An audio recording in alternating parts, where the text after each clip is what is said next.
that you're bringing up to us, clearly the example you're bringing up to us is no different than what Mr. Edwards said, is that he would hire a lawyer and fight the charges. If not even sue them if he was racial profiled. So, and then you tried to brush that point away and say, well, the black guy couldn't do that because he would have already been found guilty. That was the point you just made.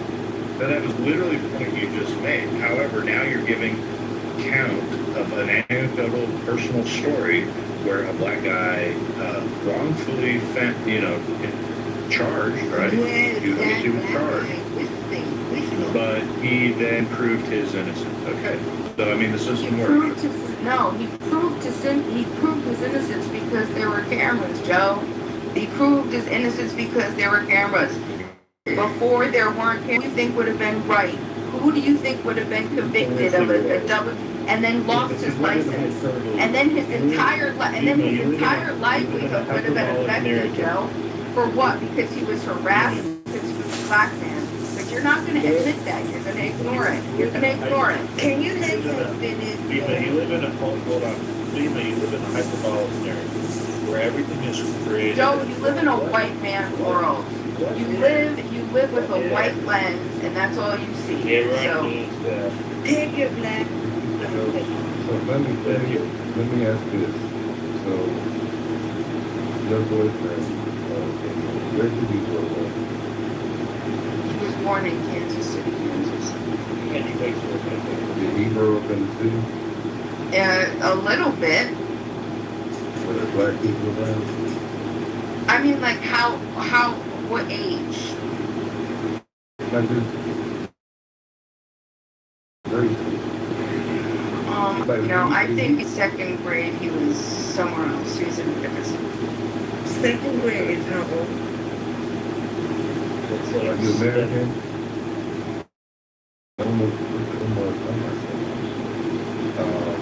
So it's a little bit challenging for me to positions because the majority of black people are around black people. And their everyday experience is going to be with black people. And you'll spend more time worrying about the niggas on robbery versus if a white person is going to try to rob you. And in many cases, you can kind of spot the white people that are giving you the eye. But you also have to have that same, I guess, vigilance, with our own people. So, I'll give you an example. I got pulled over by a police officer. From my perspective, I think he racially profiled me.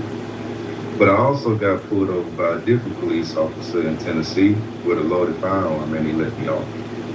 He could have took me to jail on technicality, because I didn't know that at the time in Tennessee, you cannot have a loaded firearm. He let me off. So how should someone look at this and just blame it on white supremacy when I have a higher probability of getting touched by my own people versus with a white person? Just stop driving cars. Black people should stop driving cars. We're talking about a justice system, Sword. We're talking about a justice system. Criminals are going to be criminals, right? The justice system, right? You statists love that, okay?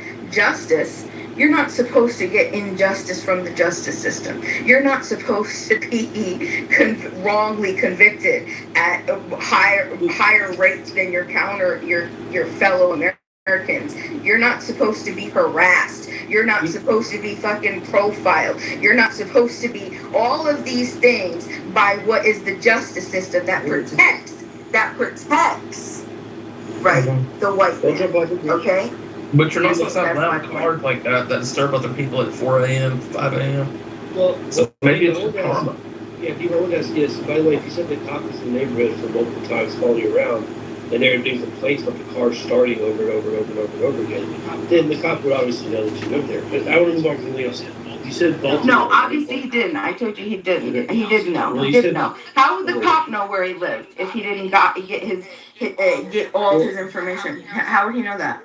Once he got all the information, he would know that. And then, like I said, if the car Well, no, that's wrong too. But starting, keep going. He didn't know. if the car had been starting in the neighborhood for multiple times where there's multiple complaints given to the police department, and you also said that they were following you around for a while, so the Mustang. No, you don't. No, hold on, Mike.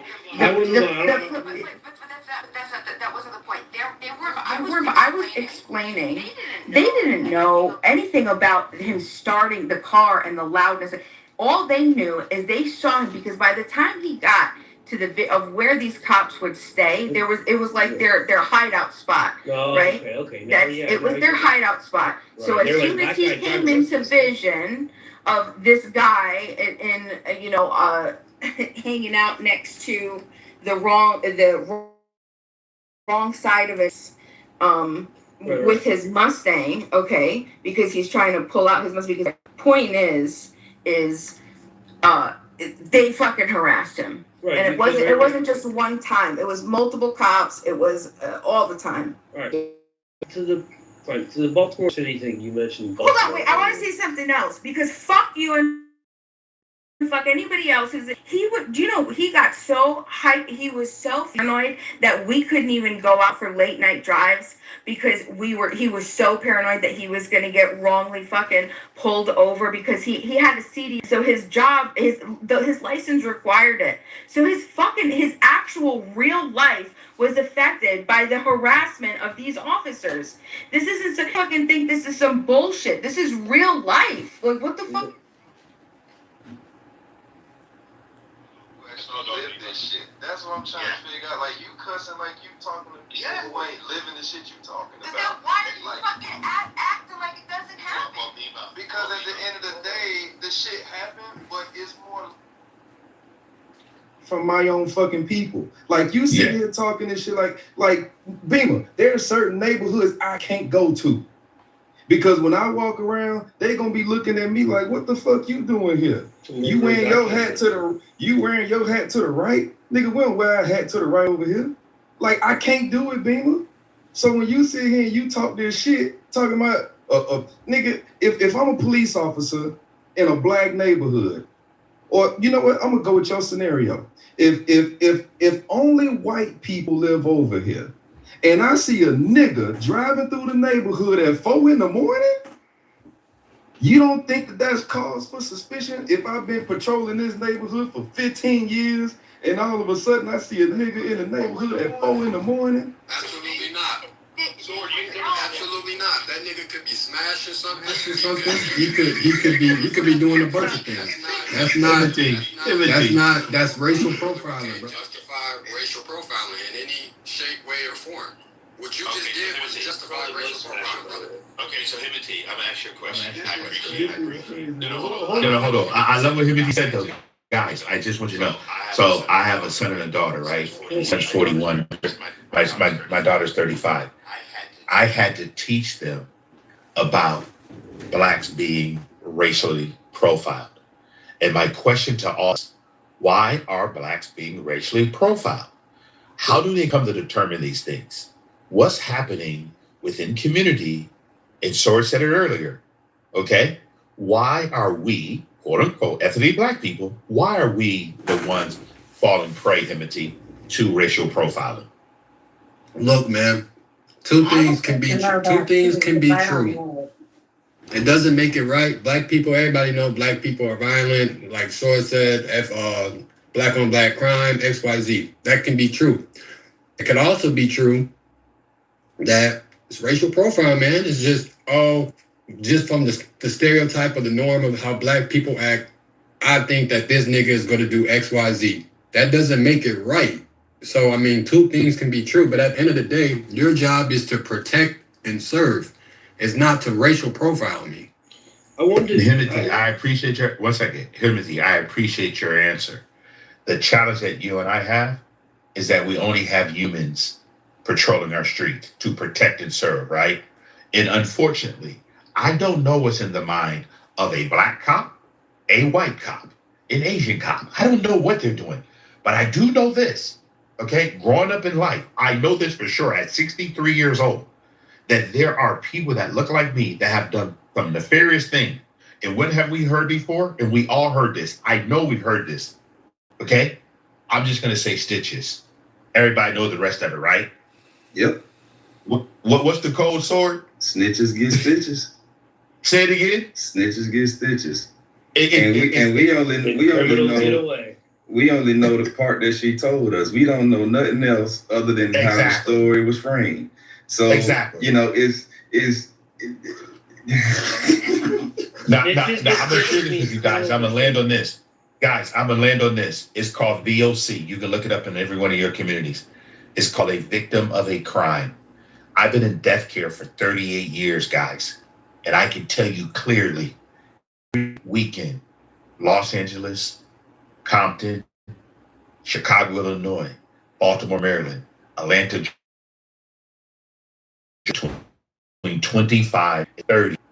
Here, I'm gonna say it again, but 25 and 30 deaths that are caused by proximity crime.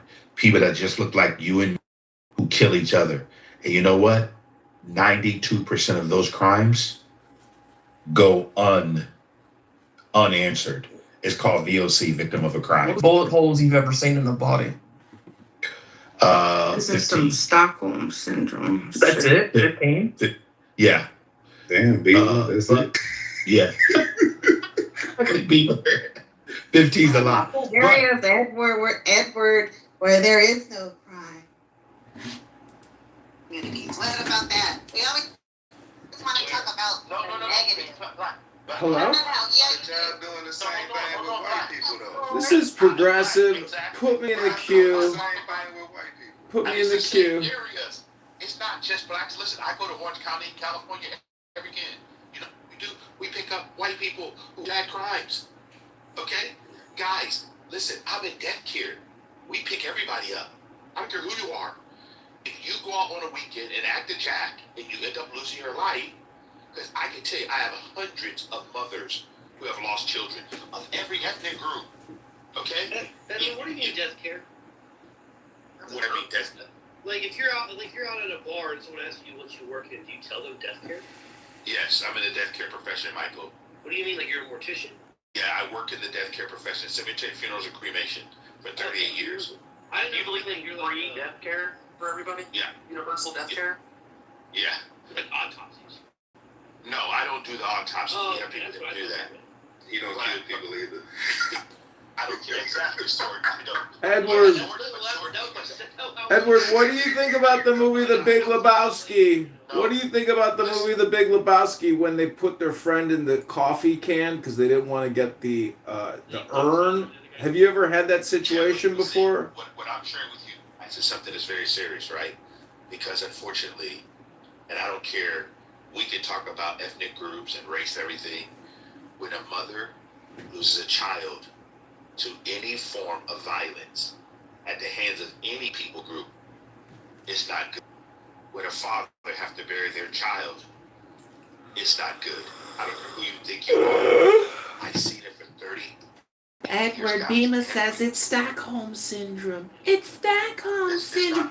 Bima is a Karen, and Bima is here to agitate, to irritate. Annoying person, a highly annoying person. And when she believes that her baby is getting pulled over because he's a black man, she's projecting. She's political. Hello? Yeah, I know who that is. Go ahead. No, I just want to land. All I'm saying to you guys is this. It's really sad that we don't take this as very serious. And I'm going to say this, Nima, I appreciate you all the time. But you know what? You can't defend people who do wrong no matter what ethnic group they're in. Okay? And I'm going to say to you at 63, okay, I have grandbabies that's growing up in this life right now. Okay? I want them to really be judged by who they are, not because we're going to keep making race the issue. And I hope that we can stop it.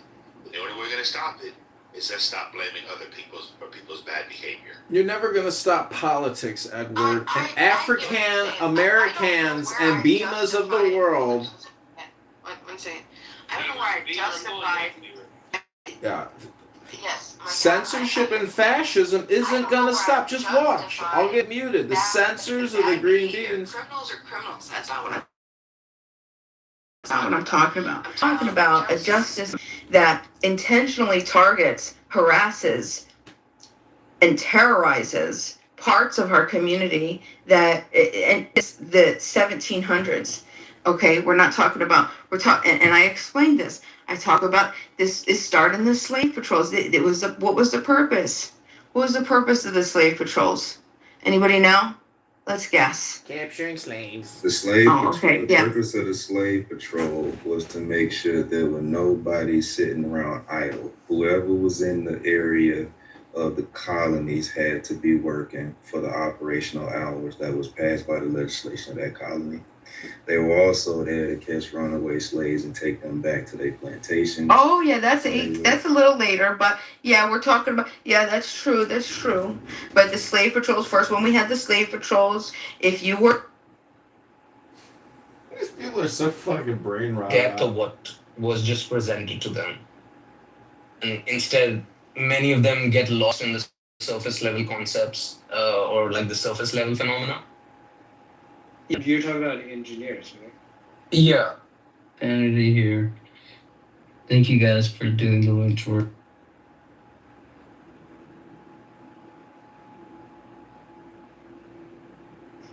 No, Satan does the Lord's work because he's an instrument.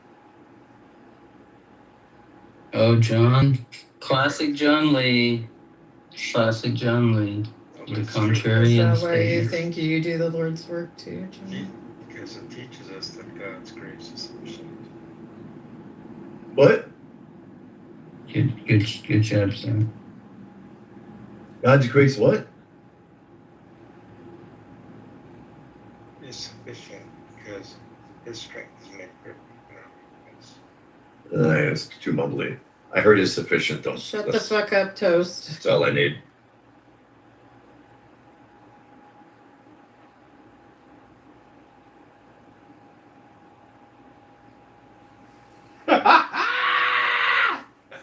We black. Now that it's kind of died down here.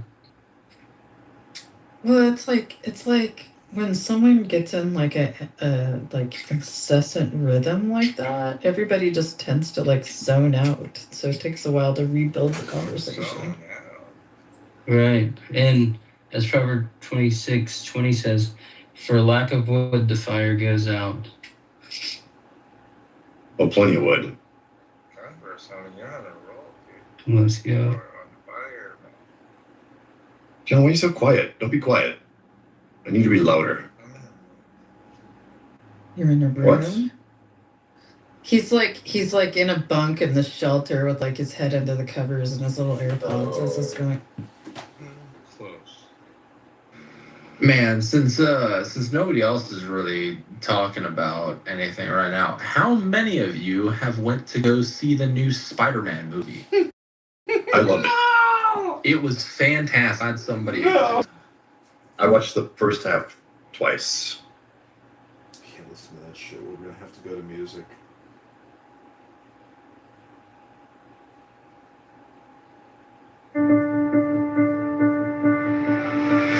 Tao can be talked about. Tao can be talked about, but not the eternal Tao.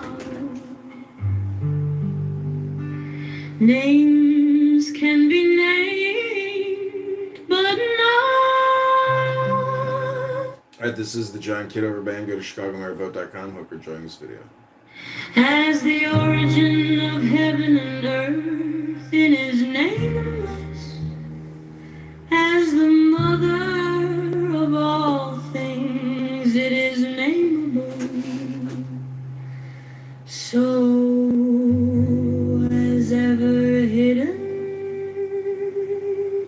we should look at its inner essence.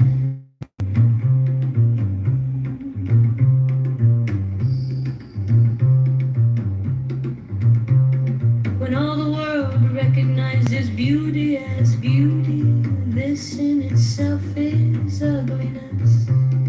when all the world recognizes good as good, this in itself is evil. Indeed, the hidden and the manifest give birth to each other. Difficult and easy complement each other. Long and short exhibit each other. High and low set measure to each other. Voice and sound harmonize each other. Back and front follow each other.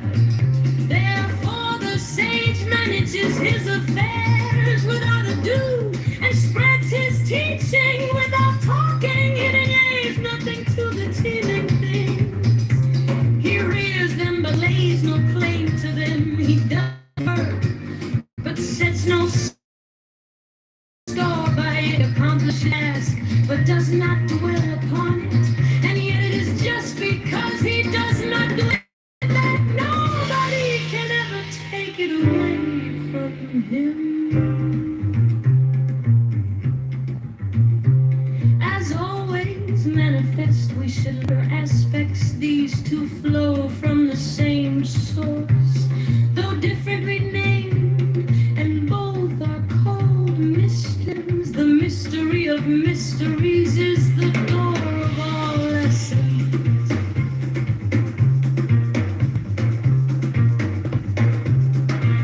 By not exalting the talented, you will cause the people to cease from rivalry and contention. By not prizing goods hard to get, you will cause the people to cease from robbing and stealing. By not displaying what is desirable, you will cause the people's hearts to remain undisturbed.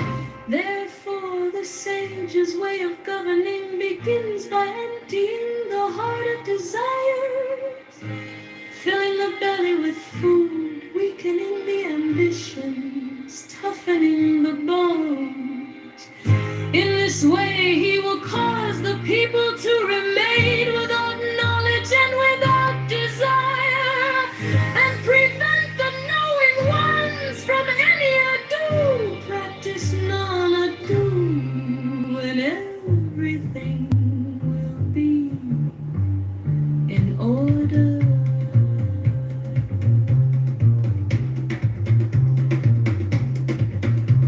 The town is like an empty bowl, which in being used can never be filled up. Fathomless, it seems to be the origin of all things. It blunts all sharp edges, it bends out its all tangles. It harmonizes all lights, it unites the world into one whole, hidden in the deeps. Yet it seems to exist forever. I do not know whose child it is. It seems to be the common ancestor of all, the father of things. Heaven and earth is not sentimental. It treats all things as straw dogs. The sage is not sentimental.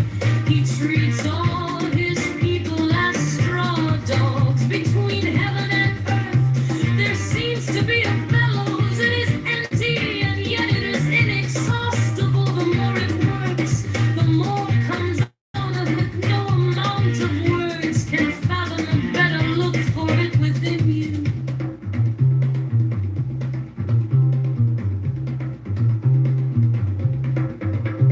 The spirit of the fountain dies not. It is called the mysterious feminine.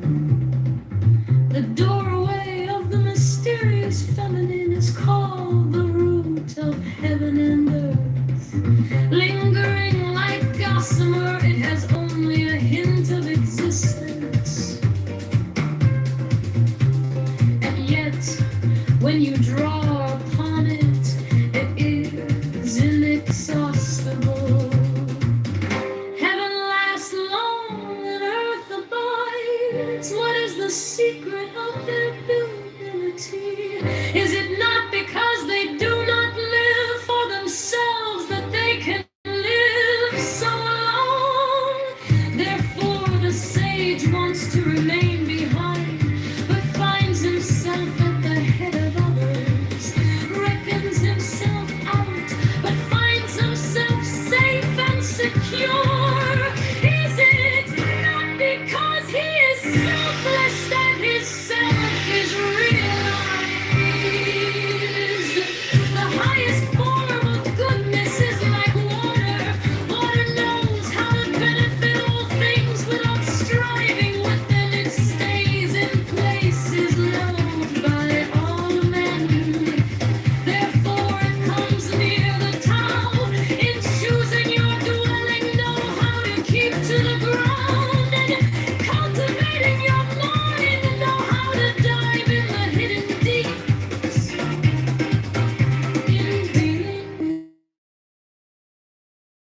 gentle and kind. In speaking, know how to keep your words. In governing, how to maintain order. In transacting business, know how to be efficient. You can move, know how to choose the right moment. If you do not strive with others, you will be free from blame.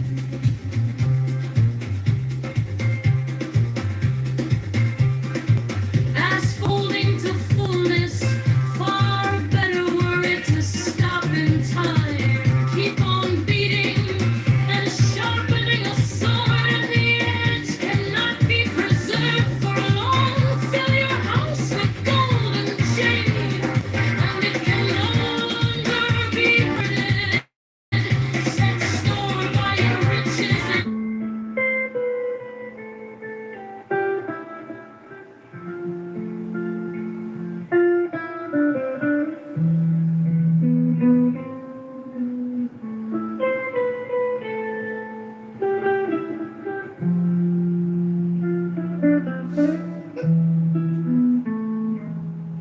how can be talked about,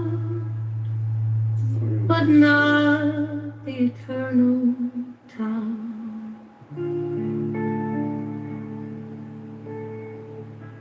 Names can be named, but not the eternal name.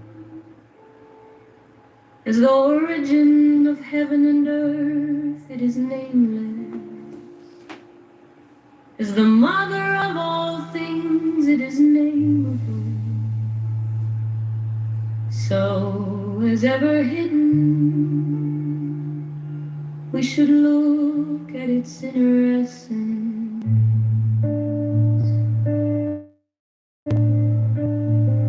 When all the world recognizes beauty as beauty, this in itself is ugliness. When all the world recognizes good as good, this in itself. Indeed, the hidden best give birth to each other. Difficulty complement each other. Long and short exhibit each other. High and low set measure to each other. Voice and sound harmonize each other. Back and front follow each other. Therefore, the sage manages his affairs without ado, and spreads his teaching without talking. He denies nothing to the team in things, he rears them, but lays no claim to them. He does his work, but sets no store by it. He accomplishes his task, but does not dwell upon it. And yet it is just because he does not dwell on it that nobody can ever take it away from him. As always manifest, we should look at its outer aspects. These two flow from the same source, though differently named, and both are called mysteries. The mystery of mysteries is the door of all essence.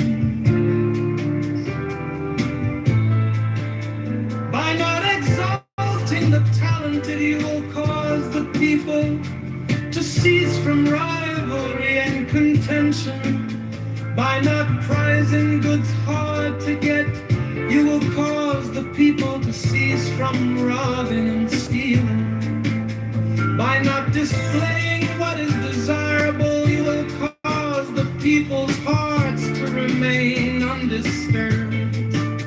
Therefore, the sage's way of governing begins by emptying the heart of desires, filling the belly with food, weakening the ambitions, toughening the bones. In this way, he will cause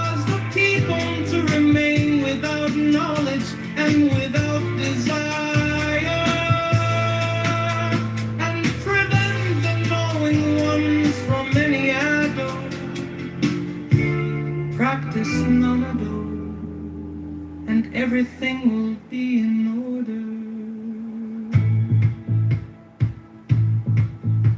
The towel is like an empty bowl, which in being used can never be filled up fathomless. It seems to be the origin of all things. It runs so sharp as ease, it unties all tangles that run and rises all it hurts. It unites the world into one whole in the deeps. Yet it seems to exist forever. I do not know whose child it is. It seems to be the common ancestor of all things.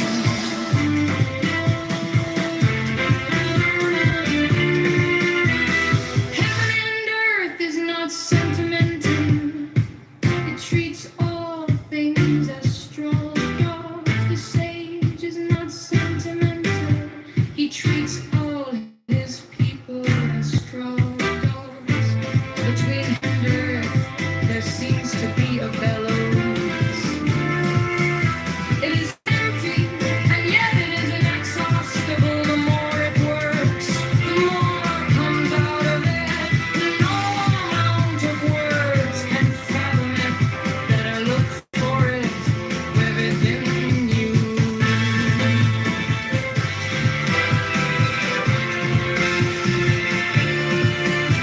The spirit of the fountain dies not. It is called the mysterious feminine. The doorway of the I work for the IT department. I work on access control and security surveillance systems. Oh, okay. Fucking stupid. They're dumb as fuck. Hello? Yeah. Not you. Yeah. Oh, it's what's his face? It's Edmund. Hey, John. Hey. How you doing? Oh, I got her. I could have dumped my load in this hot 20-year-old sugar baby who sucked $500 out of my wallet today. Death to sugar babies. Is that what you were going to say? That's disgusting, Edmund. Death to sugar baby. Because the moment they start running around the mall and like they can't stop grabbing things, you're like, uh-oh, we have a problem. Yeah. And you didn't even get laid. Didn't even get laid. But I confirmed human behavior is obnoxious, immoral, rotten, low IQ, mendacious, ridiculous, retarded. You ever notice that? You're on sugarbabies.com. No, Hinge. Oh, wait. The people on Hinge are like sugar babies? Yeah, a lot of girls will say I'm looking for something more transactional. Oh, but I don't like to do that. And this girl literally just got like a great gift, and then she calls me up, and she's like, "Would you Zelly me like more money because I want to get this pair of pants and this shirt from Victoria's Secret?" And I was like, "No, absolutely not. Like, you have to at least take pictures of the $300 worth of shit that I got you before." You can go to the next stage. You have to progress and utilize them. Like, you're somebody who is more food at the table, but you haven't even finished your appetizer or your entree. So no. And she's like, "Okay, well, what about tomorrow?" I'm like, anyways, everything is just for a day. Everything. Tomorrow is like Groundhog Day. It really just does. It does reset. And everything you did today doesn't exist tomorrow at 8 a.m., 9 a.m. It just doesn't in the eternal now. So, your 16-year-old self, when you're punching yourself still in the face, and you're like, why didn't I kiss that girl? Or why didn't I X that girl for her? It's all just for a day. So what that means is tomorrow, whatever that Latin motto is, seize. That's all you can really do, gentlemen, is seize the day. Wow. That was definitely a monologue. Thank you, Edmund. Just a friendly reminder that everything is just for a day. Even this retarded app of losers, basically Karens. What do you perceive me as? I don't know, just a dude, you know? A dude trying to get laid, a dude trying to get money, but a dude who is also not, is actually probably very lazy and actually not interested in what you claim you're interested in, because I do know, I have many books on Kabbalah and Torah, and these books by Jewish sages are very smart, and they can... Wait, what do you mean I'm not interested? Because I don't think I'm interesting, but, like... No, not interested in getting what, because you're lazy and you don't read books. If you had a book club, I could confirm that you're on the right path. But you don't. You're a schmuck. I hate to break the sad news. From one Michelin patrilineal to another Michelin, brother, you have to fucking tell me your top 10 books. You have to tell me what key extract summaries are, and you gotta learn them. Otherwise, you ain't going nowhere, dude. You'll be on Clubhouse 10 years from now, still saying to yourself, what happened? What happened? What happened? Got cooked, Bow Wow. Bow Wow! Bow Wow! But, I'd like to think that I'm open to criticism and yeah, he is. allowing I know. my ego is to, be on display, and that's fine. So I'm just curious to know, and it's a constant need for criticism to kind of help or be more self-aware of my issues. There's only so much I can internalize. I mean, if you were to text me, off of this app and say, hey, I want to start a book club, give me a list of 10 books, and you were to read even one of those fucking books, I would say you got a chance. But I'm not kidding you. This is friendly, constructive advice that there are many books out there that are like external hard drives, and they can totally change your life. It's just like, how do I fly a Black Hawk helicopter? It's the same shit. Read a book by a Jewish sage, and you become a Jewish sage. It's that simple. Are you reciting Math Matrix? I'm just telling you my experience. The whole thing is you have to make deposits into your subconscious mind because you can't really remember all that much. But it just changes your personality. But it really is. You're just putting shit in your subconscious mind, and it's there, operating. It's it's basically, we are fucking computers, and if you don't actually update your operating system with books, by the sages, by the mystics, your shit's gonna be boring, and your life is gonna be boring. I'm telling you, the name Kitover is related to the Baal Shem Tov, and I open up a Jewish mystical book on Baal today, and it's sitting there talking about Kitover. And he had to move to the Carpathian Mountains, smoke a lot of weed, and read another book by, the Baal Shem Tov. The Zohar, they say, is, the big thing. I mean, how familiar are you with the Zohar? Have you read it out loud? The Zohar is freaking not the book to read. It's one of the books. It's fun. No.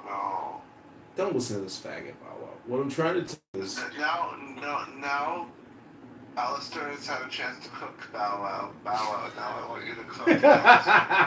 Go for it. We're live on YouTube. No, I have nothing to say. It's not laziness. I do work. My mode right now is depression. And I do get stunted from progressing. And those are some of my deficiencies, unfortunately. I know, but you say you work. So this is the thing, is your definitions are fucked up, because karma equals work. So what you're saying is your depression stems from your lack of work, not because of your work, but because of your lack of work. Basically, if you were to submit to my experiment and I were to say, hey, come to my biodome and you're going to get through this program, and you'll get paid for your time, so you don't feel like you're wasting. You would come out of my MK Ultra program and you'd be like, bro, I'm not depressed anymore. I feel great. I look great. I feel smarter than I was a month ago, and I don't even know what I was complaining about. Hello? Don't do it. He's a maniac. Don't trust him.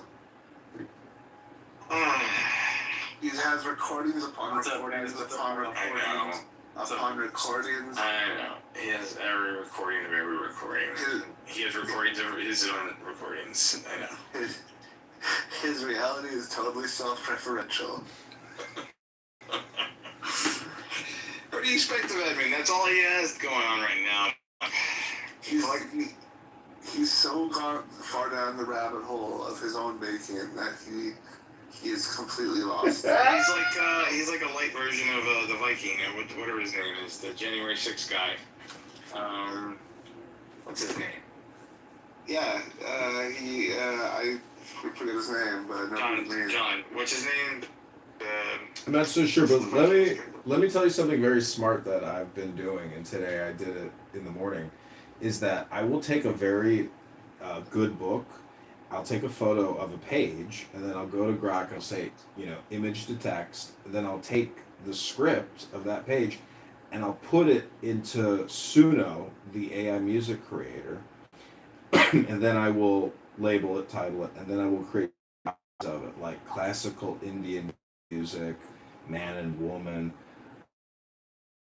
Irish man and sings with choir, like taking pretty complicated esoteric, spiritual, psychological information and turning it into music. And so in a way, you don't necessarily have to read books. You can music and program yourself that way.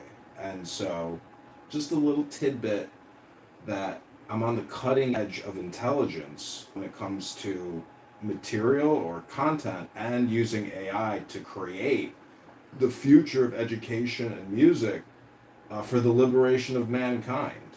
Hello? Wow, that was a whole lot of gibberish. That was pretty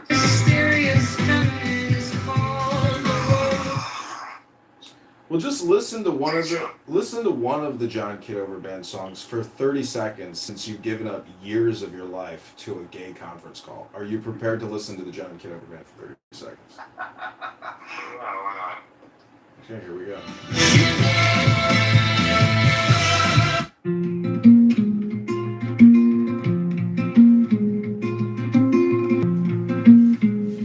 Talk can be talked about, but not the eternal town.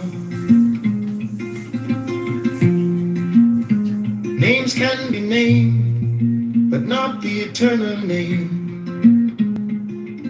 As the origin of heaven and earth, it is nameless. As the mother of all things, it is nameable.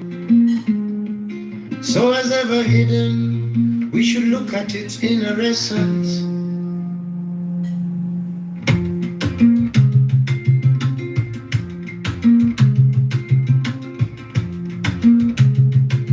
When all the world recognizes beauty as beauty,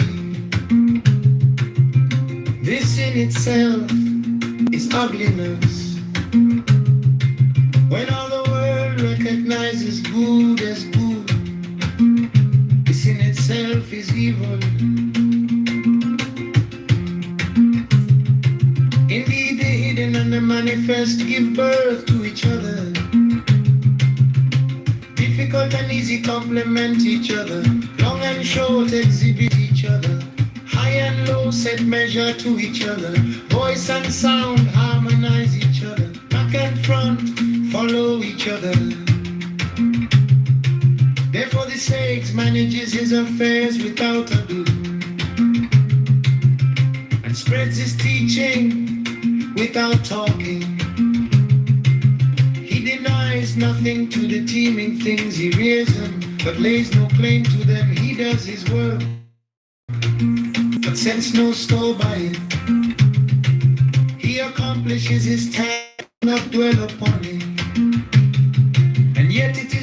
because he does not dwell on it, that nobody can take it away from him. As always manifest, we should look at its outer aspects.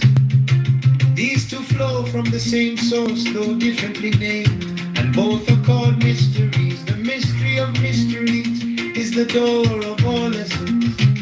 By not exalting the talented, you will cause the people to cease from rivalry and contention. By not prizing goods hard to get, you will cause the people to cease from robbing and stealing. By not displaying what is desirable, you will cause the people's hearts to remain undisturbed. Therefore the sage's way of governing begins by emptying the heart of desires, filling the belly with food, weakening ambitions, toughening the bones. In this way he will cause you to remain without knowledge and without desire, and prevent the knowing ones from any other. Practice none other, and never will be in order. The Tao is like an empty bone, which in being used can never be filled up. It seems to be the origin of all things. It blunts all sharp edges. It unties all. That's it. That's the John Kitover band. Thank you for the NLP. Yeah, I mean, honestly, it does work because you are your words, and if you start being more aware of like some of the negative speech you have, you literally have to do the karma point work and start reading books aloud and like reprogramming your brain neurolinguistically. I've been doing it for years, and look at me. I mean, I have 200,000 videos up on YouTube. I'm running for the mayor.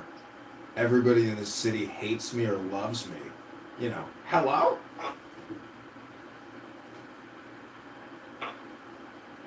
That's awesome.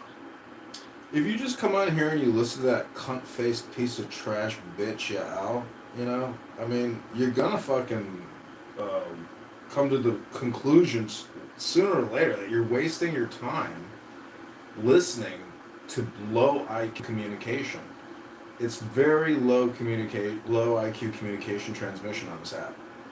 And that's why audiobooks are so valuable, because that's high value incoming communication for your Merkaba, or for your chariot, which is your brain, your body, your consciousness. And the Jewish sages, they figured all this out. I've got many books. I just got a whole bunch of good new ones. If you want, I will, somehow try to send you a picture of them. But they're very affordable. They're $5 by this guy, Rabbi Rami Shapiro. These books are invaluable. And if you're Jewish and you've never read, you're not like a rich Jew, because you don't know the treasure that the Jewish sages have written down for our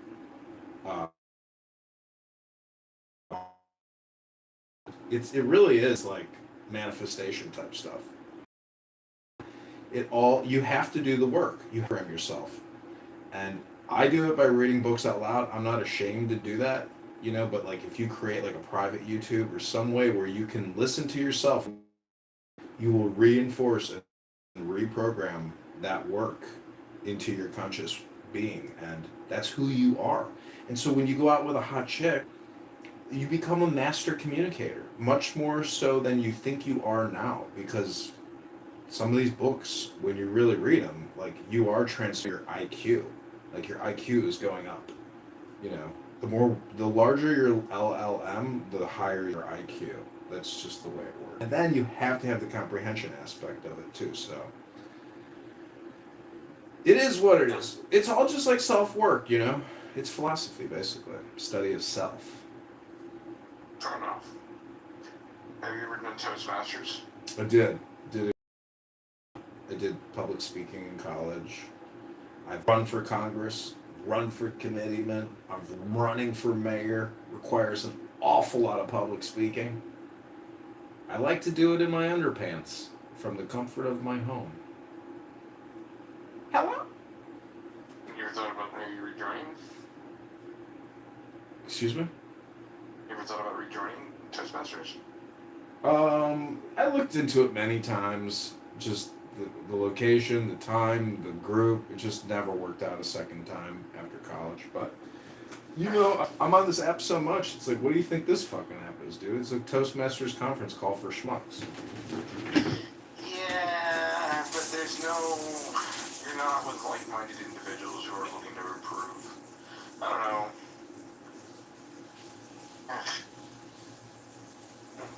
There's nobody intelligent enough are there to promote the same thing that you're there for, so.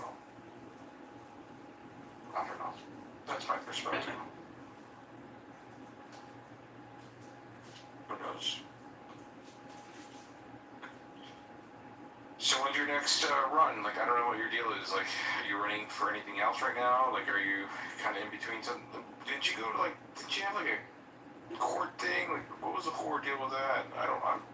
I didn't put the puzzle together with that one.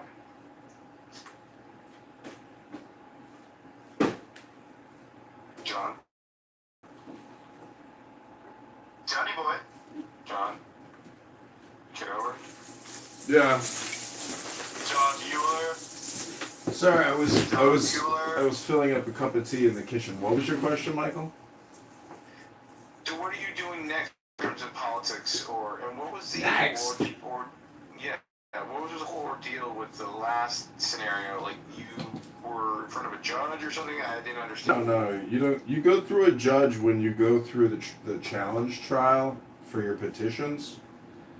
That was it. They kicked me off the ballot. I didn't have enough signatures. Their lawyer made a slanderous, defaming claim that I committed fraud.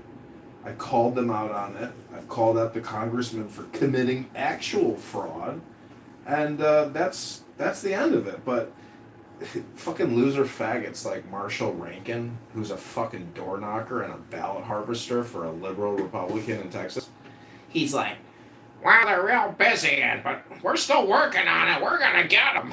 That's what Marshall fucking faggot Rankin said in a room one day. And so, anyways, I won't forget it. But listen, yeah, he's retarded. All communication is politics. When they defamed me, it's The worst politics. is when you have, like, a high estrogen autistic individual. Those are the worst. You mean like a... Listen, that's been going on throughout human history. Do you know how many governments and like how much conflict there's been between what you might call normative people and what you just described as being like an NFR?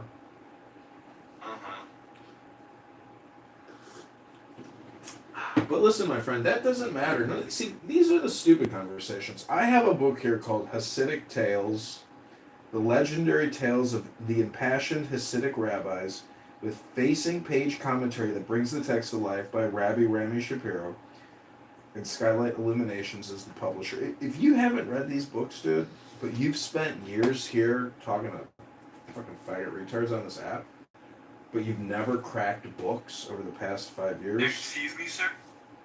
I got Proverbs, the Wisdom of Solomon. I mean, just one sentence from this book is worth more than 3 months of listening to faggot retards on this app. Remember every book that I've read in my life, just like every meal that I've eaten in my life, but yet it made me so. Ralph Waldo Emerson. Yeah, he's good. You know what's interesting is if you search your memory, you're actually recording everything, which is remarkable. If you really sit there and you try to like think about a day, and I mean, you can think about the smallest details of something you saw on a specific day. Gift is being eroded by technology. But what I'm saying is memory is very full, but many people overestimate their memory, or they're unable to like actually recall information quickly or even at all to serve the situation. All I'm saying is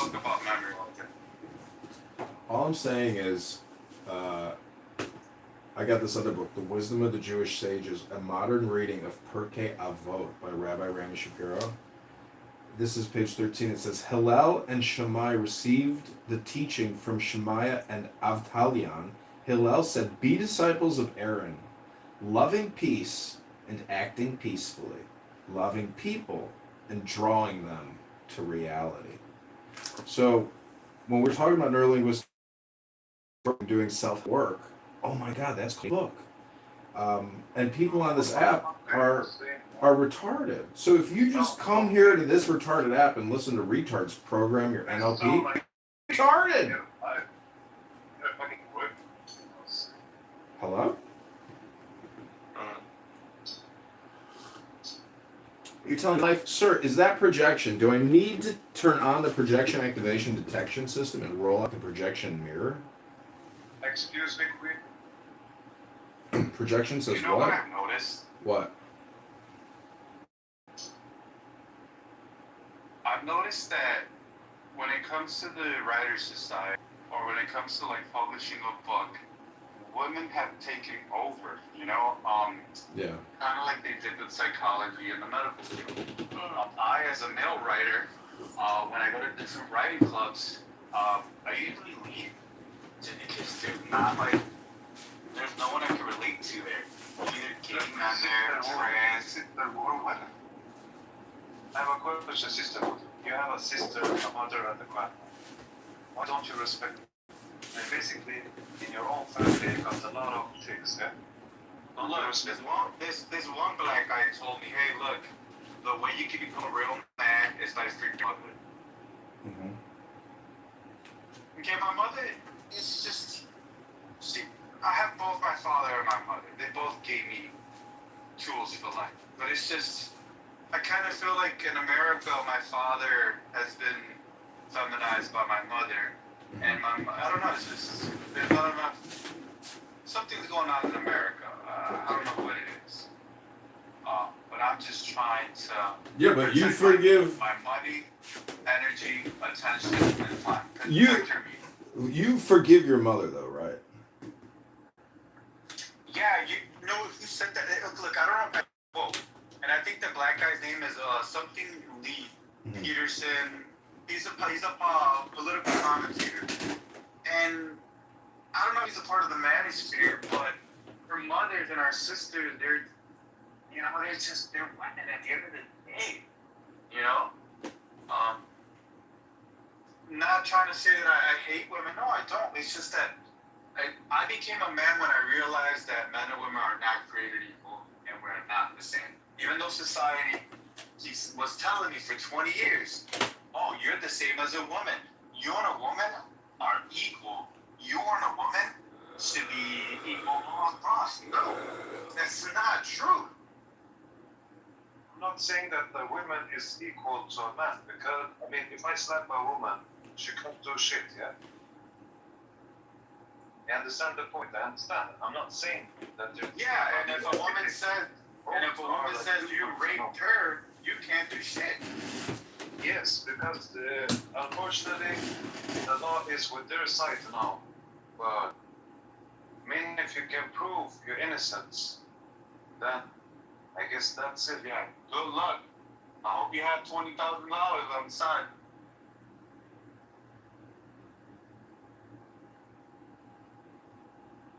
Well, I don't know. Women to me, they're beautiful creatures.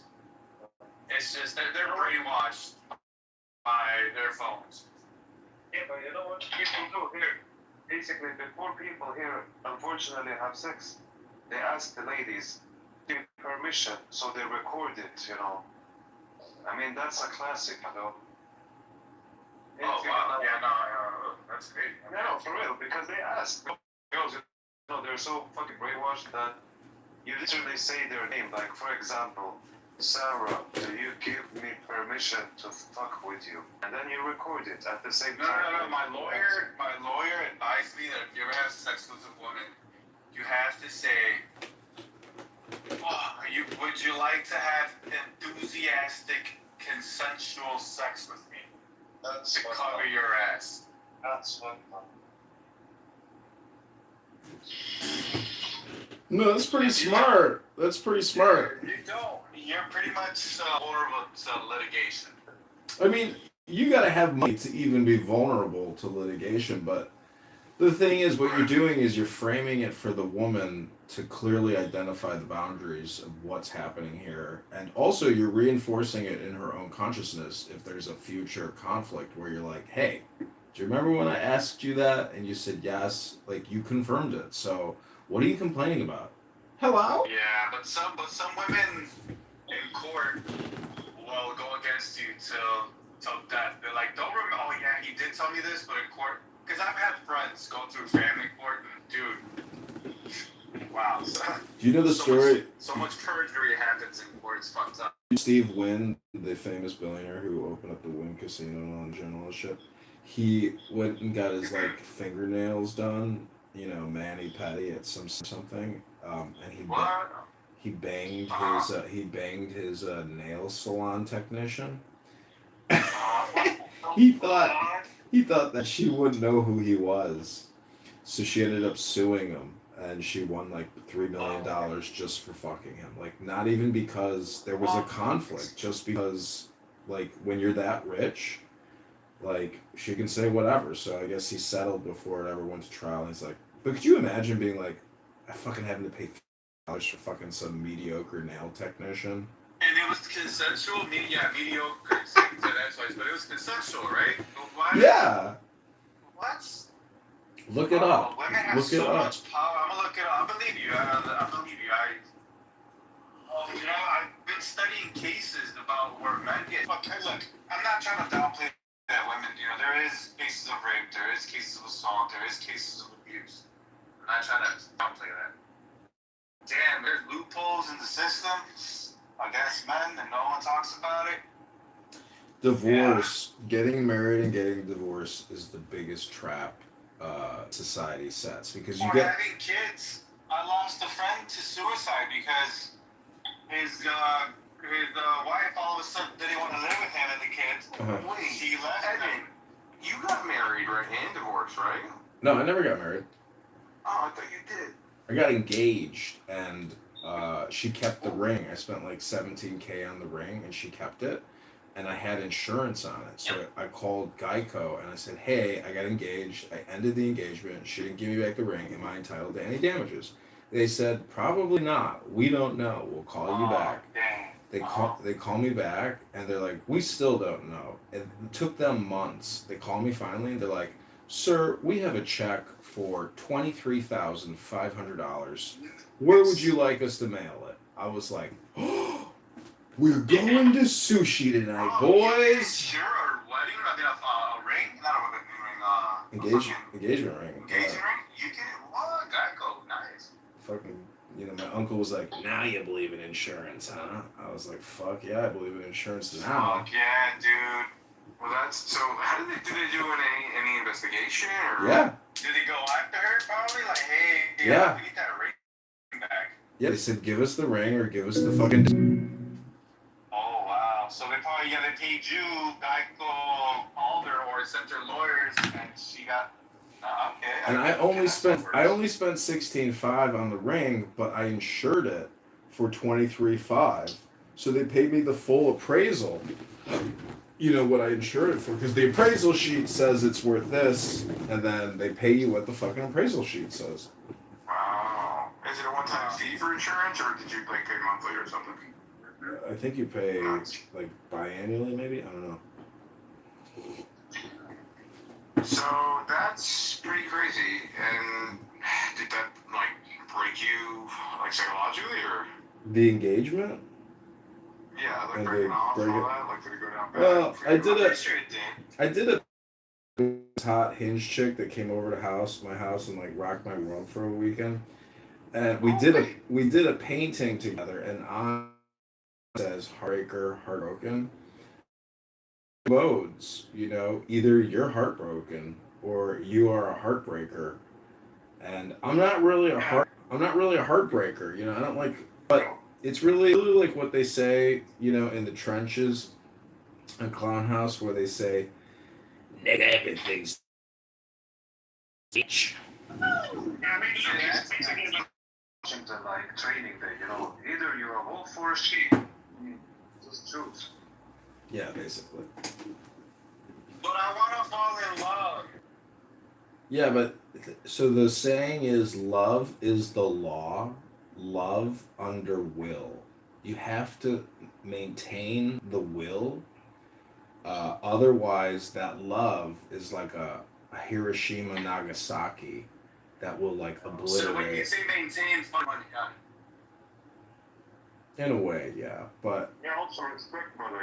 You need respect, bro. Basically, if you found what can I say? I mean, it depends also which countries you come from. Of course, if she's from a garbage country, I mean, where it's allowed to be gay and all this fucked up shit.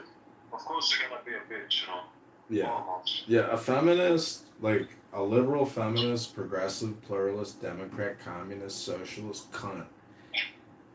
If she's hot, you can make slight exceptions. However, it's just important to remember that everything is just for a day, and when you bust a nut, some bitches you're like, I can't wait to get you the fuck out of my house. Other girls, you're like, oh, I would love for you to stay. I would love to spoon you. Yeah, especially if they all have night. nice titties. If they have really nice titties, I would love for them to stay. I mean, brother, look, basically, guys, I don't know where you're from or what your belief is, but I mean, if you really want a good girl, I mean, like a good chick, go marry a Muslim. I mean, holy shit. It's amazing. Yeah, they're high maintenance.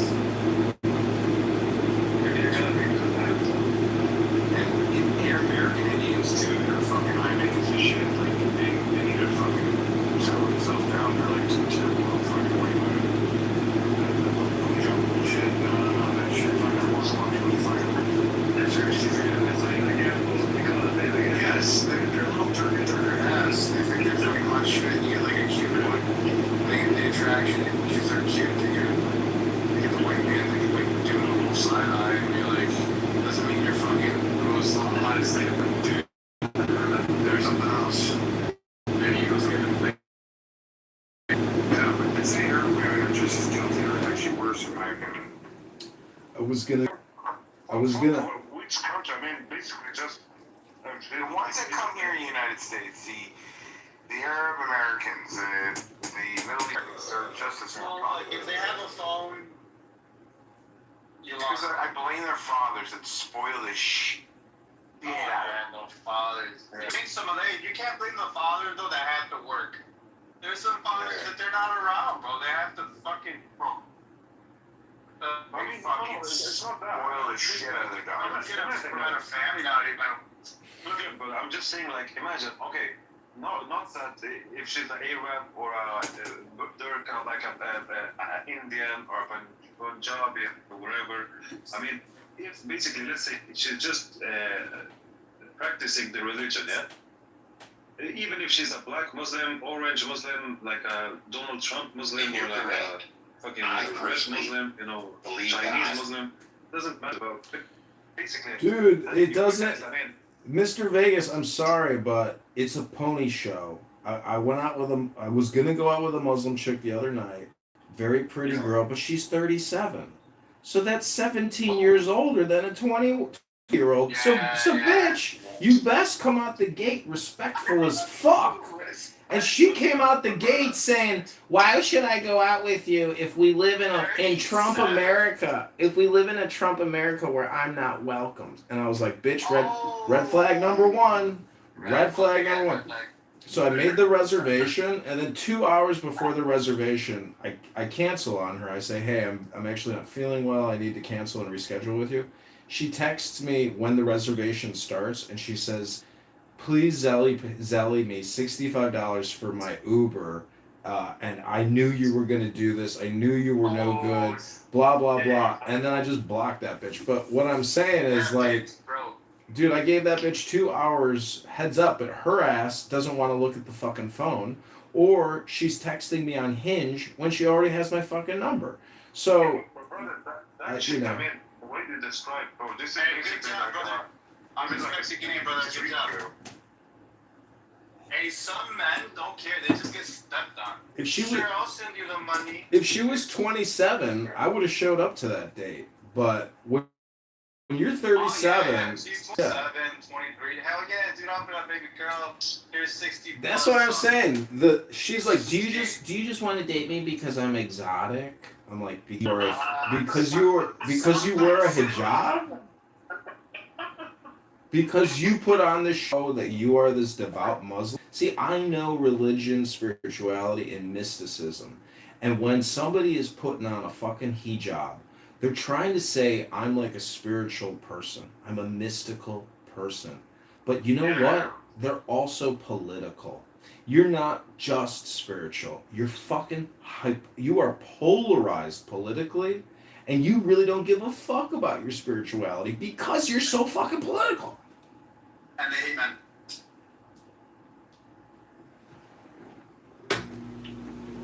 Well, I mean,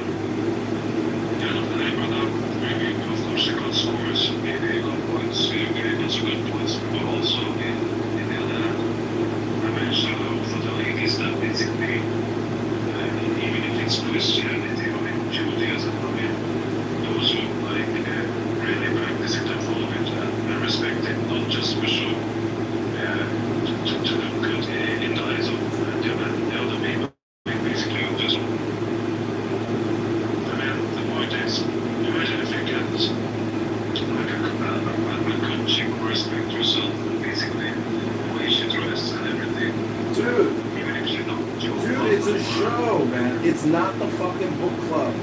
When a bitch pulls out a bibliography of the top 10 books and she wants to talk about her fucking book club, then we can start examining her religious, spiritual, psychological beliefs. But otherwise, it's all just fucking makeup on a pig, dude. Do not believe the outward-facing appearance of a woman. If she doesn't have a fucking book club, she's just another fucking Sahib down there. Big time fact. Anyways, the police gave me a ticket for being Jewish. Hello?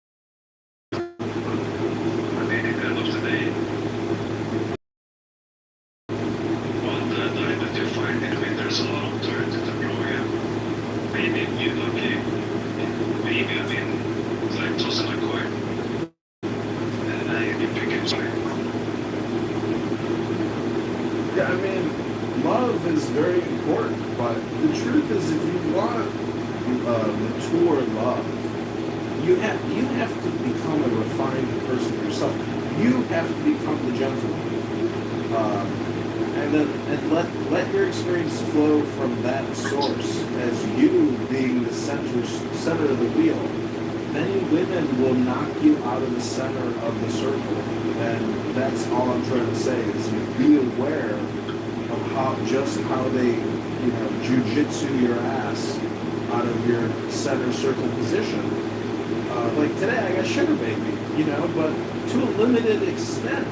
I have, I should have just given her cash and be like, here's your budget for the day, take care now. But instead I just kept letting her hit that credit card. For no fucking, I should have just given her the cash like I thought at the beginning. Said, that's all you're gonna get, bitch.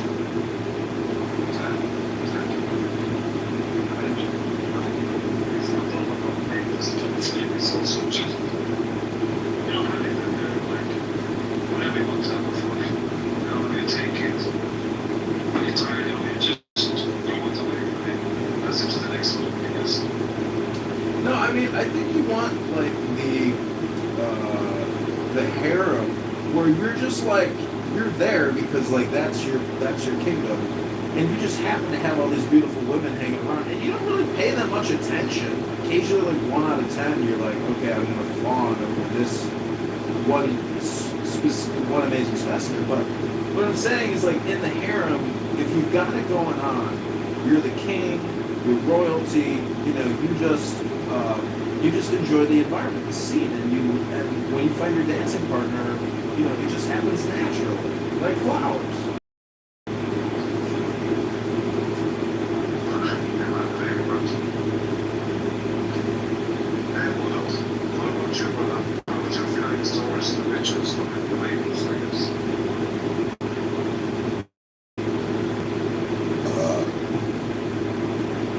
I think we're all going to bed here, Mr. Davis.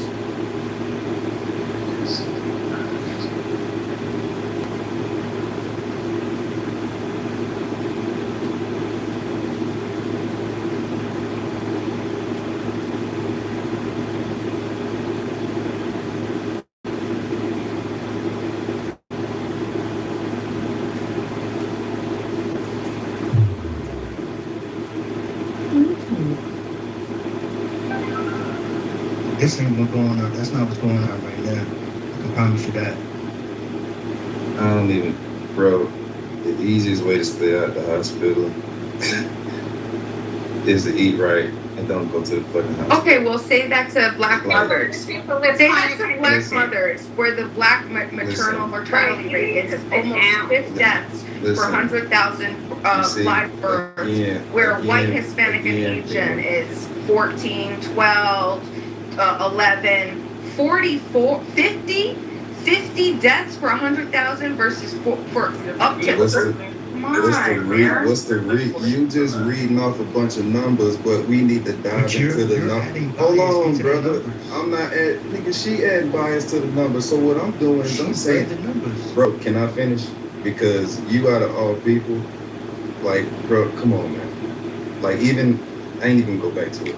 So Let's do it. When you rattle off these numbers, the question then becomes what methodology did these people use to come out to their conclusions?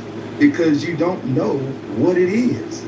So when you just rattle off numbers and say, well, this per 1,000, okay, well, let's dig into the sample set and let's see what it is before we make any conclusions or to confirm if we would come to the same conclusion they came to. Numbers don't mean shit. Yeah, they can lie.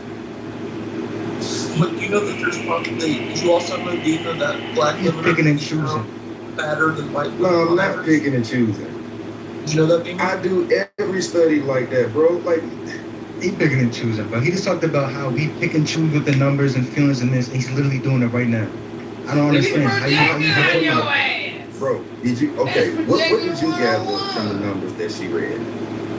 The numbers that she read clearly states that there is a bias, and that's that. It's if they did a study on it, if they did a study, okay, we understand that this shit is fucking crazy. Okay. Black women on average weigh 20 pounds more than white women. So they're more likely to have complications during childbirth that lead to death. That's just a fact. Yeah, you're gonna have to first prove that women of that same weight and other races have the same complications. Do you see what she's doing right now? Do you see what she's doing? That's equivalent, then. She has to say it one more time. I didn't hear what she said. Say it one more time. She said now he has to prove. You see, the only thing that I was saying is we need to do the same thing by investigating the report. Let's go into the proof to confirm if we come to the same conclusion. You told me I was picking and choosing. When Beaver gave a reason as to why that paper could come to that outcome, she said, you got to prove it. But when I said to prove it, it's a problem. I'm picking and choosing. Because you said that we are doing it, or at least somebody was doing it. But the reason why she got to that point where she's at now is because you guys are trying to say or go into your corner and base the numbers she's really statistics, and then you guys are questioning her. So now she's trying to be more logical about it, to the solution her own way to it now. But originally that's not what she was doing. So, brother, let me ask you this: in your personal studies, when you read research studies, do do you actually dive into the numbers and you just take it at face value? Okay. Well, literally, you just told me that I was picking and choosing because the only thing I said was we need to dive into the numbers to figure out why they are the way they are. No, because before that, you said that, you literally said before that we are victims. A lot of people on our country, we all victims. And I'm big for going against that shit. I'm way against that shit. I ain't making us off from doing that shit. But then another thing you said was that we pick and choose our information. And all she did was read a statistic based off the claims that she made before to emphasize on the previous points. And then when you guys started, she never made the claim before. This was the first one she pulled up about the medical field. It was a whole conversation, bro. She's talking about she's talking about when she goes to the hospitals. She asks us about what's going on and is everything right. That's her saying what she would do if she went into a hospital. This was the first time she brought up a study. So when I'm saying we need to dive into the study to figure out why they are. Yeah, I don't disagree with you. She jumped in and said, and when she jumped in respectfully, just like she just did, and then you came off the mic, then that's when I said, man, we some fucking victims. Because everything is always about, bro, this shit is like Jasmine Crockett all over again. Everything is about racism. There's no ownership on people to do what they need to do to secure themselves. Everything is about racism. So what does that mean? That means you literally have no control over your life and the outcomes that you have. It's always somebody else's fault. Well, that's not what I'm saying. One second. So that's not what I'm saying. So what I'm saying, what you just said, I totally agree with you, right? But there's a baseline. You're saying that basically, in this particular case, the study that I had listed, this was, I explained that this was all through, it was the study of the documents. So this wasn't an active, it was a retrospective study. So they looked at the documents that had already been documented from the hospitals. They looked at 250,000 emergency room visits, okay? And it wasn't, basically my point is it's not it wasn't some experiment. This was looking at the information of what is provided. You could say the things that we can't say 100% is this is racism, right? Because I wouldn't be able to prove that. You can't. A person who's 100% absolute racist but doesn't come out and say I'm racist, it's impossible to prove. Right, there's some other argumentation that you could always make, right? So we can say, if you say that it's racist, you absolutely can't say that it's not racially prejudiced, and there's obviously a pattern here that is not just slightly significant, highly significant. So if you want to look into why, right, that basically what they did is they looked at the patients came in, what was their first initial complaint? This was documented. They read the complaint, right? They read whatever the complaint was. Then they looked at what their scores, what the nurses gave them for their scores. And then they looked at what they eventually were diagnosed with, or whether they had more intensive subsequent workups after that. And what they saw was that for the same exact outcome, subsequent workouts, so the workups afterwards, everything that led to, right, whether it was a heart attack, whether it was a blood clot, whatever it is, that the Black Americans, that they received less intense scores because they weren't trusted. There was, and how, that's not me, that's not my opinion, that's just what the study says, right? They weren't trusting the credibility of Black Americans at this high. So you want to make up your reason, people want to make up your reason, sure, let insurance, Beaver said, whatever, go ahead and make your explanation. But guess what? It's not going to change the fact that it's still happening. Right? We have to figure out how to stop it. And your ultimate, and this is the last thing I'm going to say, which was frustrating, because you're like, we are responsible for, yeah, of course we're responsible.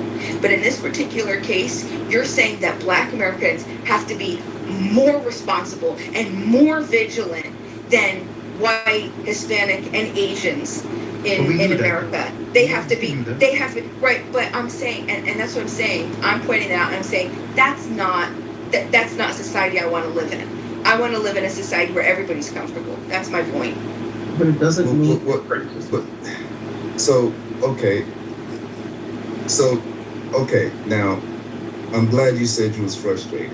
Now, you just said that you want to live in a society where everybody's comfortable.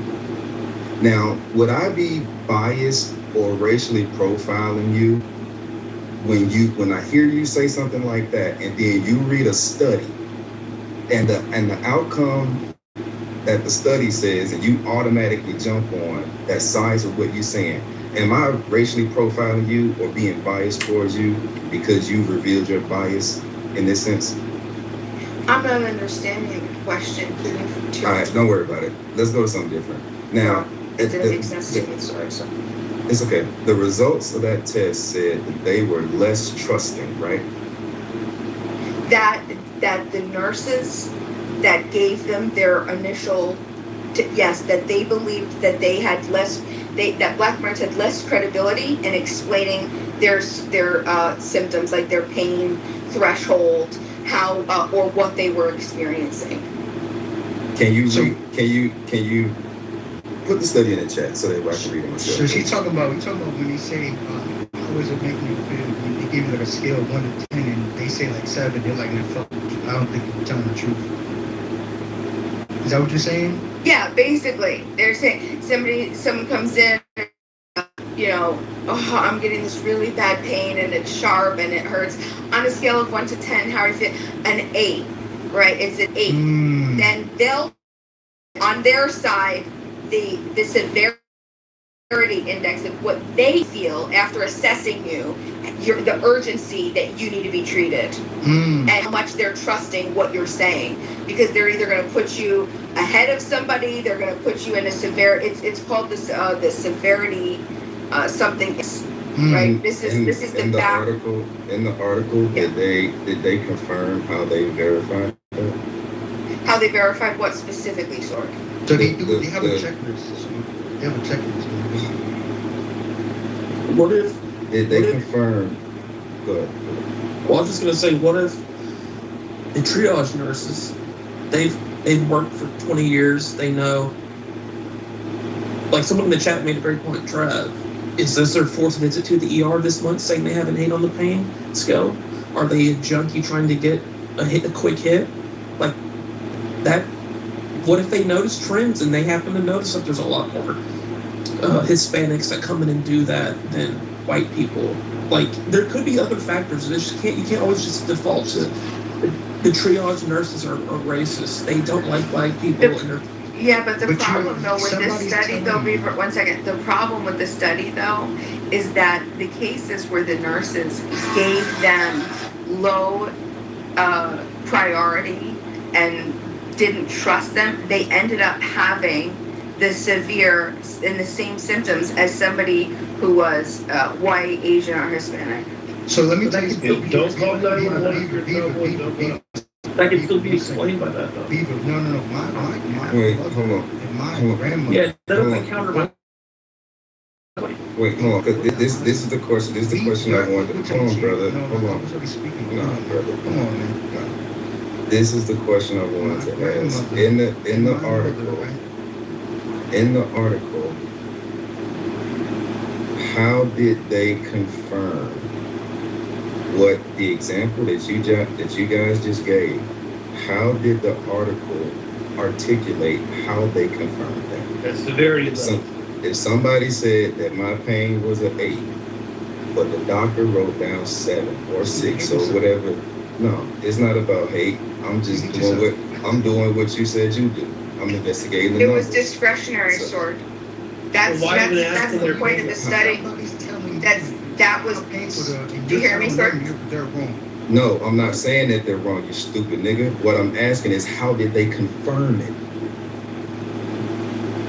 This is a free checklist. There's a preach. My mother and my Bro, I'm grandmother talking always about the said, article. There's a checklist. Oh my God, I'm bro. telling you how they do it. Like if Sword walks into We're not Bemis, getting it. if Sword Nigga, walks you into ain't Bemis' listening. room, I'm asking if about the Bemis said people that who he's wrote at the 8, article. How did they confirm this? It's not about the people that's in the hospital. Let's say if the event took place. Okay, cool. Oh my God, bro. Sword walks into Bemis' room. Bemis says she's at 8. Sword goes back and writes down 5. How did they confirm that Sword wrote down 5? Because they have a computer system where they have to do the pre-checks. So how did so the nurse writes that the Yes. patient is an 8. So the nurse writes the patient says 8, but it's really only a 5. Yes, in the initial checkup, that's what they ask when they talking to you and the people are writing this shit down. That's what they're doing. No, it's not. Okay, They're but not hold on, rewriting. wait, hold on, because now, see, you listening to your own fucking argument. Because if you check the computer system, there's only one number in there. That's the 5. So did they go back to the patient and ask? No, you're missing. That's what I'm. What they're saying, it's Oh a my different God. number, Sword. If they say that they experienced this pain, right, 8 or something, they put them on a severity index scale. It's something different than the number that they've provided. I understand that, right? Bino. So What I'm asking is, how did the people that did the research that put the 250,000 number together? They're saying when the people went into the hospital, gave the nurse one number. Let's say if that number is 10. However, the number documented by these nurses was a 5. Okay. It's in the file. And it's public. You have to do it. But how many numbers is in the file? How many numbers in the file? So you're saying, so if it came in and they said 10, did the nurse write in the file, patient said 10, but I'm going to change it to an 8, but there's 2 numbers. Right. I don't know. no, it's this. So if someone came in and said, "I'm experiencing a level 8 pain," right? Then the nurse, the triage nurse, assigns each patient a level or a treatment area. Whether they're a level 1, a level 3, a level 6, a level whatever. And what I'm saying is that they would look, they wouldn't trust, they wouldn't believe them. So they put them in lower acute severity symptoms, lower acute levels or treatment areas when they're at the end, the conclusion ended that they should have been appropriately placed in a different. So they had to be re-triaged. How many times black people had to be re-triaged versus white people? A different urgency level. So for context here, or treatment area. 1 is 1 through 5. The 5-level triage pool uses hospital emergency departments to categorize patient acuity and resource needs, ranging from level 1, which would be most urgent, level 5 would be the least urgent. So this is only when it comes to triage. I don't know if this is related to child care. The triage, level 1 means they need help immediately. 5 would be, don't worry about them, they're okay. And Dima, I guess what you're saying is that if someone says, well, triage means they can be passed out. But if they're like, I'm a level 1, I'm hurting really bad. And you're saying that the nurse is going back, and because they're black, they're like, yeah, don't worry about them. We're gonna put them at a 5. Well, something like that. Like something like that. So for example, how they compare in this particular study, so what they did is they looked at, okay, black ER patients, white ER patients. Then they said ER patients that came in that said they experienced chest pains like this, and white emergency patients that came in that chest pains like this. Black patients that came in with that explained this, and white, and they looked at it, and the black patients received less urgent average ESI scores. It still doesn't answer my question. You're saying that they said, okay, did the nurse document what they said? According to y'all saying that they didn't. They only wrote down one number, which was the observation that the nurse felt like the black person was experiencing. So if they only documented one number, which was the observation of the nurse, how do we know that there is a disparity between what they documented versus what the person said? Because they have to do audits. They have to write it down as audits. That's why you see the pre-nurse and you see the actual nurse. Each person in that situation has a different job. The more likely the first person you see is going to be the person that you don't even look at. With the actual budget question, you just give whatever answer you give them, is the person that does that. And then they go to the Partially on base triage. Base triage. Okay. So the first person, what they do is they actually This shit every single fucking night. actually answer questions, okay? And then they'll get to listen. And then you give them, then they get information answer. Or the nurse, not the sister, the nurse. Then the nurse comes in there, and she talks to you and goes even more further. And that's where it's from that the assistant to now the nurse. So the nurse, so we have two things, because what I'm trying to understand is the people who conducted the research. Is this the same method that they use? So there's two numbers that's documented. The first nurse documents a number, the second nurse documents a number, and those two numbers are different, and that's how they came up with the disparity? Yes. And you're sure that that's what they use? From what she's saying, from the fact that she's really old, whatever she really old, that's how it goes in the actual, that's how it usually goes. Now that's how it goes in general, all hospitals. I mean, I guess, I don't know where y'all from, but that's the basic standard, that's what they do. Let's let KP describe the process. How do you do it, KP? Once you walk in, as soon as you come through the ER, ED, whichever you want to call it, depends on your state. Most of us, we call it ED. You walk in, so you have a down-up. Come in, you sit down in a chair. What's your pain? Okay, cool. Nobody lies about that shit. Because guess what? If you get caught on lie, that's your license. You're cooked. So that's bullshit. What this lady is saying. That's bullshit. I didn't say that.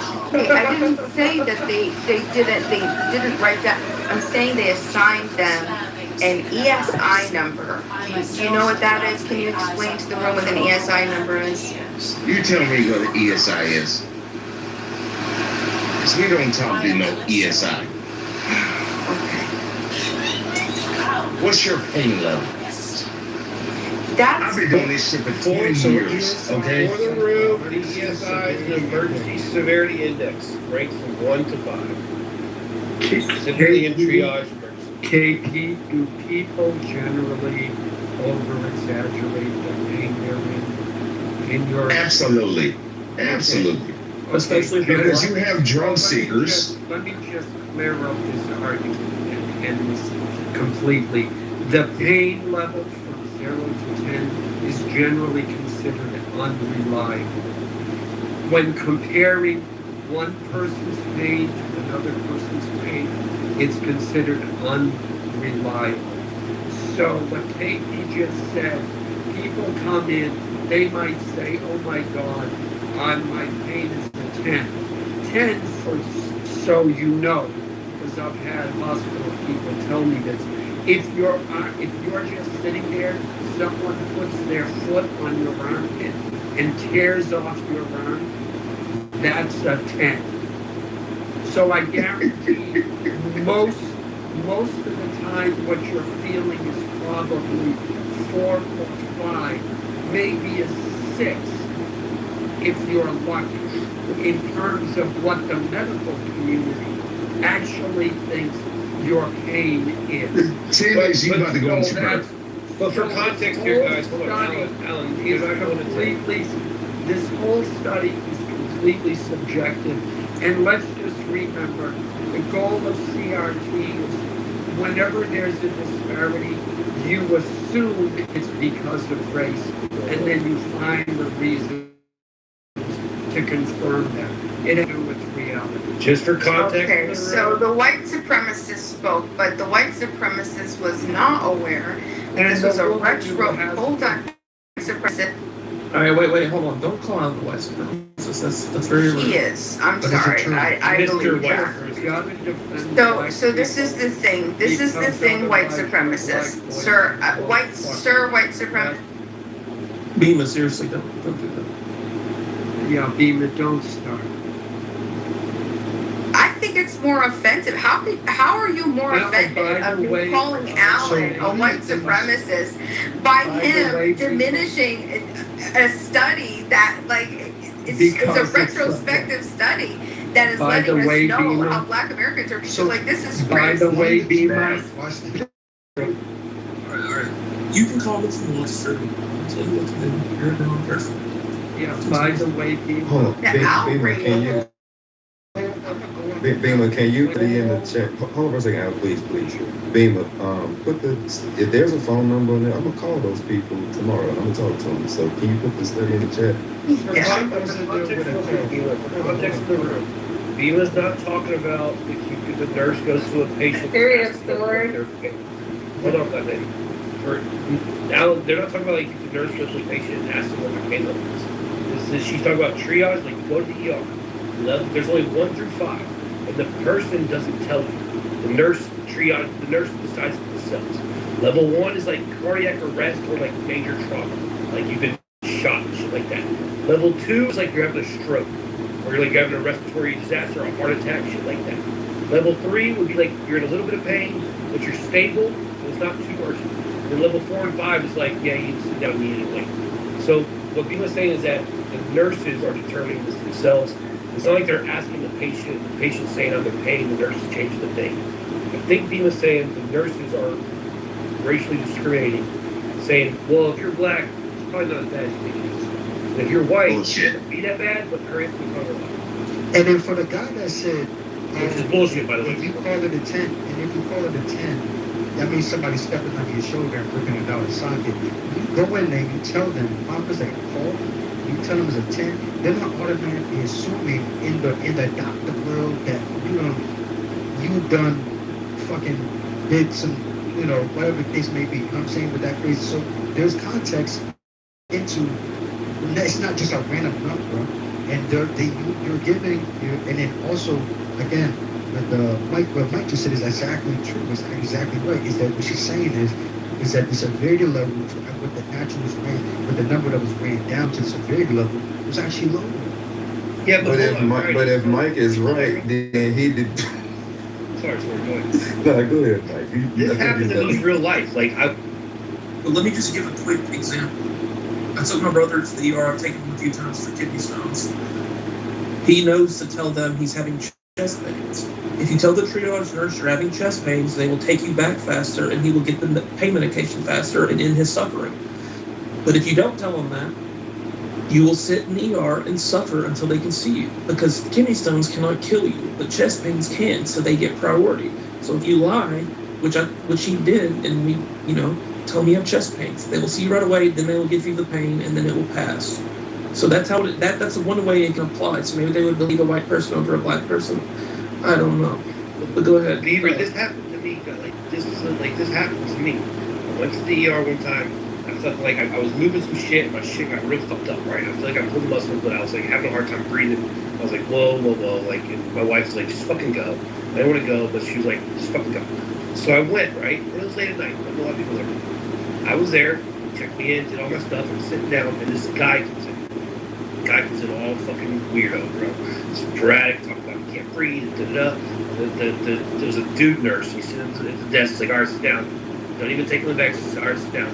And he's like, he gets back up. I gotta do it. The guy takes him in the back, reads his vitals, all right, sit down. And the guy's causing all this commotion, right? And so I get up and I kind of go to the guy's desk. I'm like, look, man, like, you want to take him back? Like, I'm okay. Like, I'm not in a lot of pain. And the nurse looks at me and goes, hey, man, withdrawals is a motherfucker. You're going next. The dude that came in there all freaking out, it's because he didn't have any drugs. He wanted them to just give him some pain meds.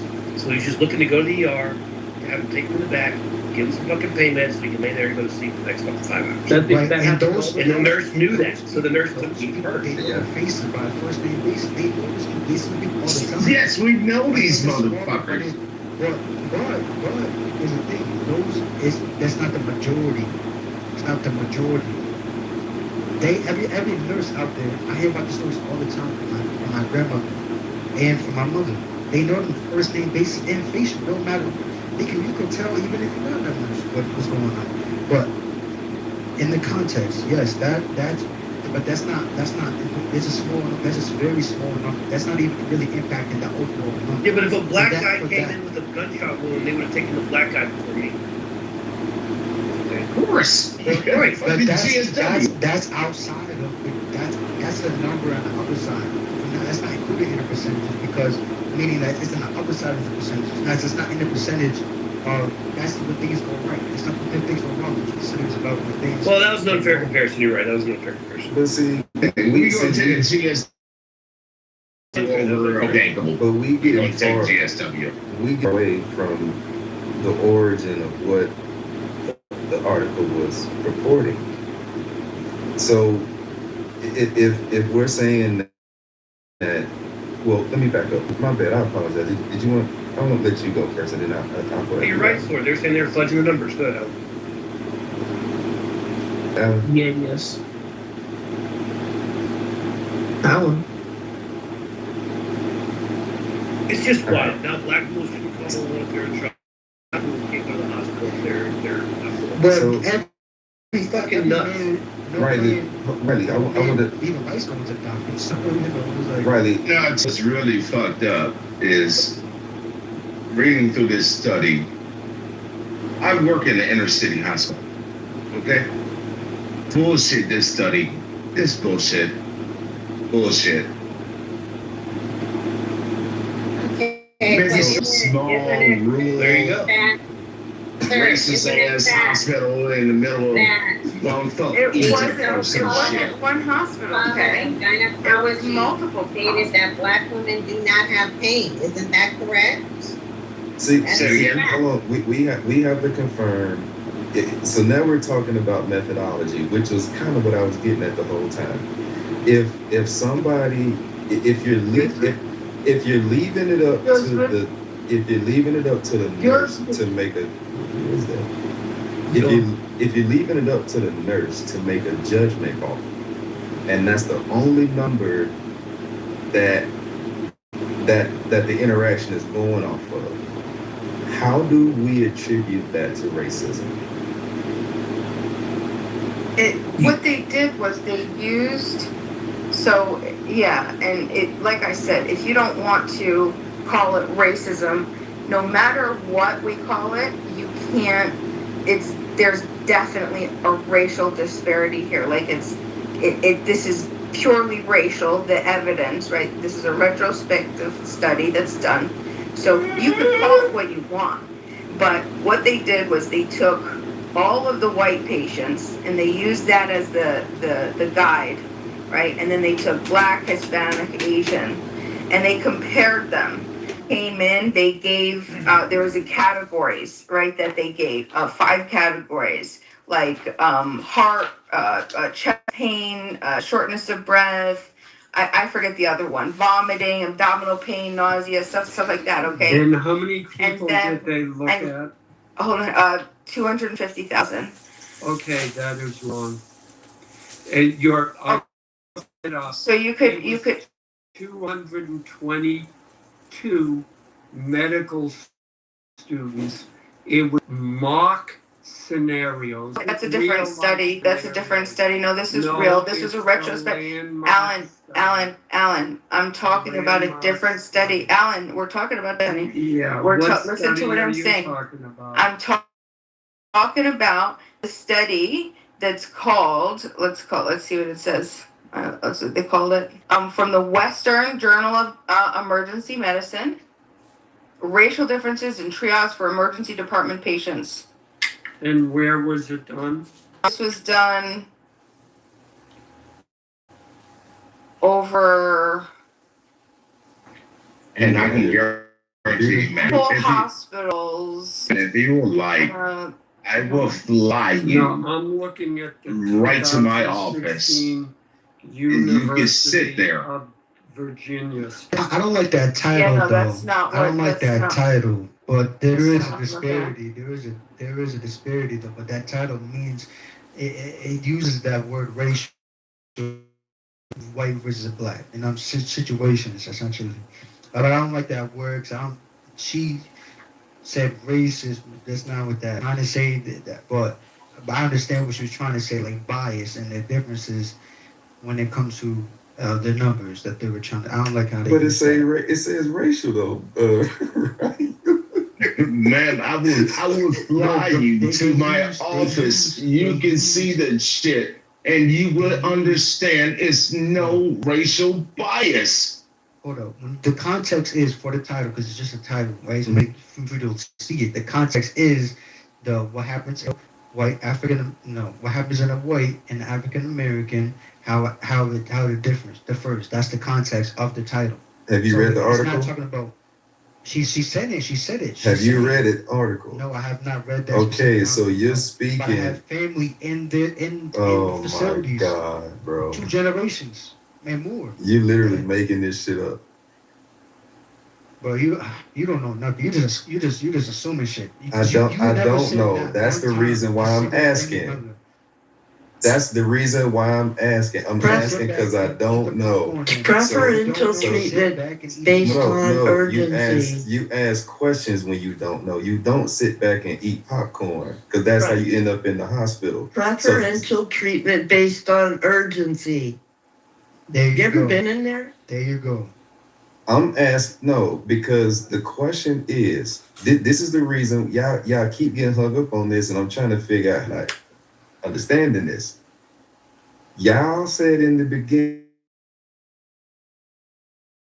number and then write down a different number. For two different things, Sword. They're two different, and it's not. But you understand that, right? No, because you're repeating that. Here, can I give you the breakdown again? Because they're not writing down a different number of pain. I would like to read the saying. article myself Yeah. because for some reason I'm finding it very. Well, I keep explaining this to you, and I don't know why I keep going back to them rewriting a different number. That's not that's not what happened. This is how y'all frame. This is how y'all frame it. Lie in charting. People walked in. My God. If you lie in charting, crazy. That is your ass. There is no lies. Hold on. Do you guys understand no lies? Y'all literally just zero lies. The whole. This is no lies. This has to do with the credibility. This has to do with the belief of the credibility of the patients. That's what this entire study is on. Okay, you come in there. So when somebody comes in and they say that they are experiencing something, then the nurse assigns the ESI, and even with the same exact symptoms of white patients that they gave, okay, for their initial assessment, they got an ESI of low acuity of it was like there were fast track low, there was middle, and then there was high acuity area, right? And you know what? We just spoke about the issue was that the problem was that the conclusion was that they ended up the Black Americans, while they were significantly placed in the low acuity, they ended up having the same issues that should have placed them properly in a higher acuity level initially. What's the name of They that should have been, and this is based on the discretion of the nurse doing the ESI. This is what happens when you're trying to find racism where there's no racism. Bro, because in the what are beginning, you talking about? Everybody's ignoring what's happening. Accountability of the white drug seekers and the black drug seekers that's in that study. When you come in here, and I know you by your fucking first name, because guess what? You want that 5-hour high. Bema, when you were talking in the beginning, I don't know if you recall this or recognize what you were saying, but you literally were using the term trust. You said Yes, that the correct. nurses, okay, correct. So now, when you use terminology like that, now I have to look at the person who's conducting the audit to confirm. How did you come to the conclusion? The audit person wasn't there. So how did you come to the conclusion that there was a trust issue when you were not there? Right, so I How can are you explain. classifying it? I'll explain. So I'll try to explain one more time, okay? So this was a retrospective.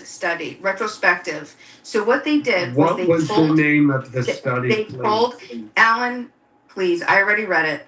I just be patient. Put it in the So chat. they pulled the 250,000 files from 250,000 patients across 7 hospitals. Okay, so when first they have to have it needed to be an ER visit, right? So specifically there were ER visits. Then they look at the recorded race, the age, the gender, the arrival, the complaint, and the disposition. Then, okay, and that is what the patient told the nurse. Then the nurse records the ESI, and the nurse puts that patient in an ESI of either initial low, middle, high placement. And then they recorded whether those patients later ended up requiring high acuity care. So then they grouped them, and they put them study to study, Black, Asian, Hispanic, white.